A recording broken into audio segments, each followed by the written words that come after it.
That's not cricket. Mainly because it's a grasshopper, but only in its solitary mode.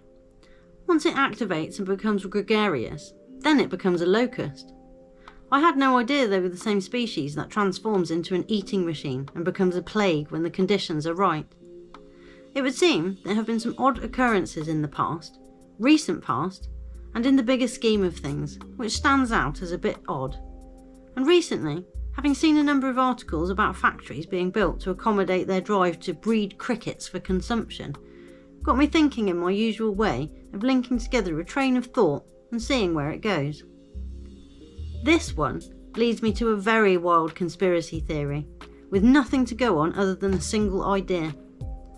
That they have no intention of us actually having to eat bugs at all, but that they are strategically building lots of factories for bugs for two reasons. Firstly, they could cause a devastating plague by accidentally releasing them or having an incident by which they escape, in a large enough number to cause an issue to any remaining crops there are in the normal population. And secondly, all those extra insects can deal with us if there happens to be lots and lots of unexpected deaths. Too much for the average services. Maybe they don't want to keep burying people, so that will be the new way. Feed the dead to insects, and then feed the insects to the living. A very creepy food chain idea. But there have been some notable events surrounding these insects. You may be familiar with Egypt being the host for the most famous of all, the biblical plague of locusts. Another caught my attention though, of more recent times. In the US, there have been a number of incidents involving the Rocky Mountain locust, which decimated crops and grew to epic proportions between 1873 and 1877. Oddly, it just went extinct around 1902. Just like that.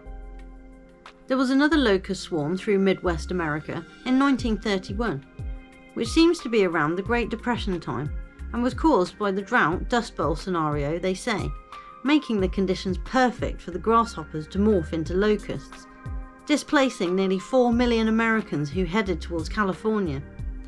It is also said that Canada experienced a similar incident that year, leading to unemployment camps being built for the men who couldn't find jobs, but could work hard labour for $1 a day. Someone benefited there, as someone always inevitably does from disaster. But I never just take anything on the face value of it, and although it may well be as they say, I'll also look at the other possibilities and options. And there seems to be an ulterior motive for most things being introduced these days, so I think it is correct to question it. Or they are quite fond of telling you one thing while doing the exact opposite. So if you apply that logic, suddenly things are very different from how they first appeared.